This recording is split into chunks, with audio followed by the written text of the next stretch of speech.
What's your advice if it's an everyday occurrence? Like, how do they approach these people that are constantly hurting them?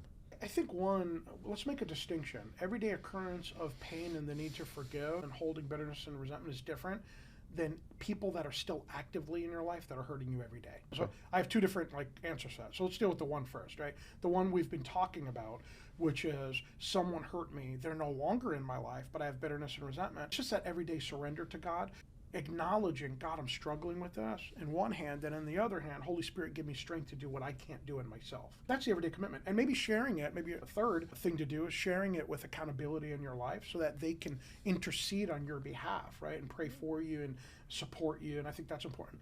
But let's talk about boundaries though, right? I mean, if you're in a relationship today that is completely abusive, you have some hard decisions to make. Let's just have a clear definition of abuse, right? Because our society uses this word abuse, I think, very loosely. I've heard teenagers say, oh, my parents are abusing me. And dude, they're just holding your cell phone because you were disrespectful. That's not abuse. But yeah, abuse is anything that is momentary or systematic and persistent, where somebody is being violated emotionally, physically, spiritually, maybe physical abuse and harm. There's this concept of harm in there, and there's no change, right? So it can be momentary, a one-time incident, or it can be an ongoing thing. You need to get out of that relationship. There's no doubt in my mind, it is not God's will that someone should mistreat you.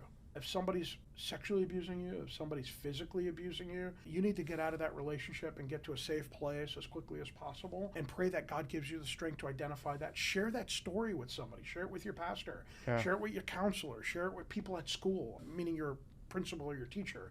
Don't keep that to yourself. Look for a way out. God will make a way out. He will bless your efforts. With emotional and spiritual abuse, depending on how deep that goes, the same steps might be necessary. In some cases, I find that it's not always a perpetrator and a victim. Sometimes it's two people that perpetrate each other, like in a marriage, where people are cursing at each other, swearing at each other. They're just disrespectful. They're toxic to It's each the other. walking on eggshells approach. Yeah, like you guys need counseling. You need to go to a therapist, a marriage therapist.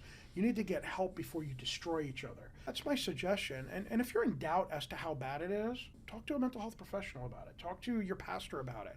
Confess it. Have somebody from the outside who's a professional, who's trained. Talk to them and have them help you to discern what it is you're dealing with and support you toward next reasonable steps.